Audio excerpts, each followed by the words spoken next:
Hi everyone. So now I'm in Mexico City. As you can see, I'm in a hotel room. Oh, sorry. Um, I got in really early and I just crashed because I've been traveling for 24 hours with pretty much zero sleep. So yeah, relieved. That's the first word that comes to mind. Um, and tomorrow I actually move to a loft in Roma Sur, which will be good to just be more stable and maybe begin to develop some normal sleeping routines again. I had such weird dreams. I took maclonidine quite late, paired it with Belsomra, and that can have hypnotic effects, and so that produced lots of threads of dreams, surreal ones, and kind of visual nightmare that involved true crime and where I had to be on the run. So maybe like Roxane Gay, I'm a bad feminist. I mean, she said in some book years ago, maybe even in that book, or in an interview, that she loved crime shows, particularly Law and Order SVU, and I've been very partial. But let's say it's also because Olivia, played by Mariska Hargitay, is actually a real daikon.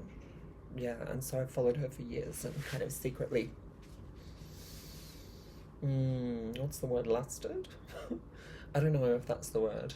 I always had that kind of inclination to be attracted to people independent of their gender, but since medical and social transition, I've increasingly felt any appeal of men in that kind of erotic way has just slipped away. And now it's like even the way you experience attraction is different. And when you feel that, or when I feel that, it's like an electrical current. And it doesn't happen with just anyone just because of being female. It happens with certain people. I've not acted on it, and I don't want to get up in someone else's space, and I would certainly never give anyone unwanted attention. But it is good to sort of realize this and to accept it as part of my evolution. I guess if I'd thought about transition over the years, I'd never really thought about that aspect, but it's definitely something that's more and more come to the fore. Yeah.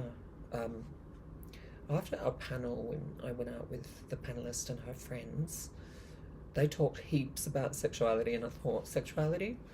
Do I even have one? I haven't had any kind of relational intimacy in 10 years. Um, and that's not because I wasn't, you know, fond of and indeed loving towards my partner. They just didn't want it.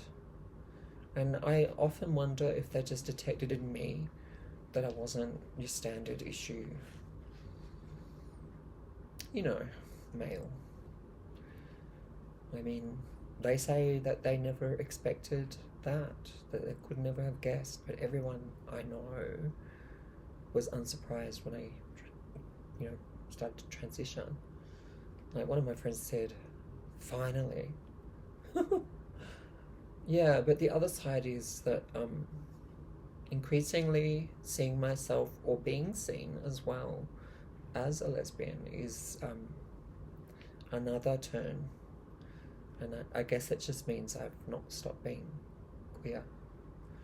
I was never going to fit into a heterosexual pigeonhole. But anyway, I really like Olivia, and that's one of the reasons why I watched that show, as well as being a bit like Roxane Gay. Um, I don't really watch that anymore, though. I have to say that was kind of pre-pandemic. Don't really watch much unless I'm invited to. Got a plasma screen here. Could watch something. But I'm figuring that I might actually go out for dinner before too long. I should not go to bed early because I had a big old sleep today. Getting up at 2:30. Big sleep debt, right? Yeah. I've already been out once. I went to El Péndulo, which is a cafe and bookshop. And of course I had to resist buying books, but it's really nice. Yeah, it's also interesting to be in the state of transition where I can be read differently sometimes, according to presumed sex. Um, and that can play either way. Getting manned a lot, getting surd sometimes. I feel like a weird hybrid still. Um, but it keeps it interesting in the sense that no one's ever offensive or weird about me. It's just a matter of perception, you know what I mean? Like, even prior to medical transition, I remember once being on a political march and this woman came up to the side of me and said, "You're looking beautiful today, you're glowing," and attributed to me the female gender. And I'm like, wow, I can't believe that. Like, where's this coming from? I'm just giving it a vibe. And, admittedly, that's happening more often with medical transition because it changes, like the contours of your face and body. But yet again, there's still, because I'm not like really femme and not, I guess, wanting to present that way, sometimes my butchness gets read as boyness, and there'll always be those blurry lines, I think. Quien entiende, entiende. Whoever understands, understands. Yeah, it's about shifting visibilities. But it is nice to be here in Mexico City and, not with the pressure of being in the US around these things. That was my option, to come here early to feel more at home. And but it is the first time since transition I've been back here, so kind of like if I compare that to India,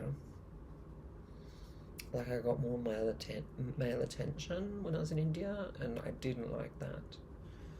I really found that very disturbing, but it is what women go through.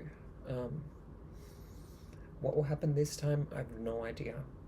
I think that every place has its gender order, and we step into it and we never really know how we're perceived according to cultural codes and stuff like that.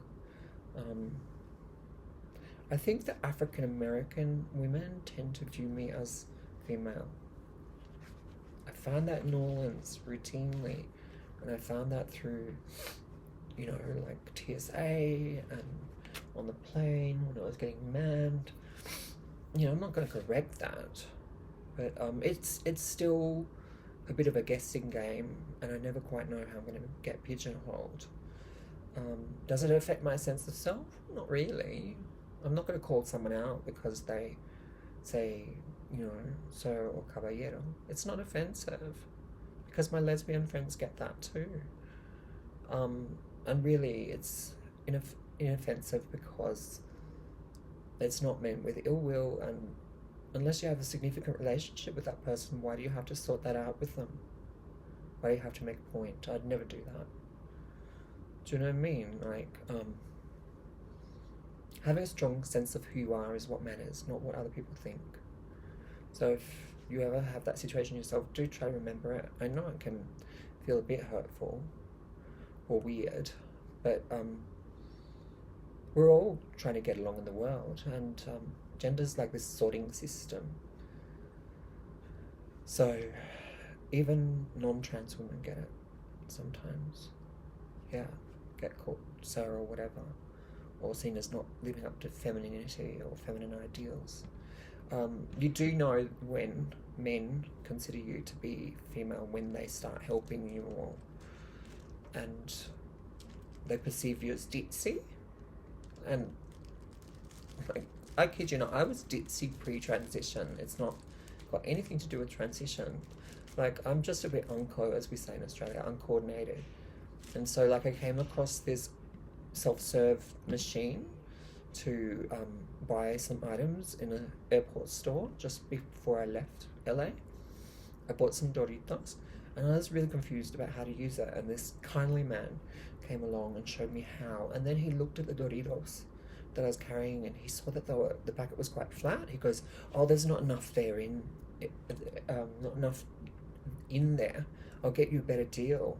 And so then he like took the time, and he went and reached for a really like fat pack, and he said, "You see, there's more." And it's like, he gave me this beautiful smile, and I'm like, wow, I've never been given that treatment before. Like, maybe he was a bit sweet on me, but you know, the sad news is I wasn't on him. But it's interesting how it can play out, and I mean, there's part of me that doesn't want help, but if it gets me through a lane quicker, why not? And if it gets me a better deal, why not? They're just Doritos. Anyway, I gobbled them all up, which is neither manly nor womanly. It's just being hungry. Anyway, I hope you've enjoyed this Letters Update. I'm a bit delirious, but it's lovely to be here.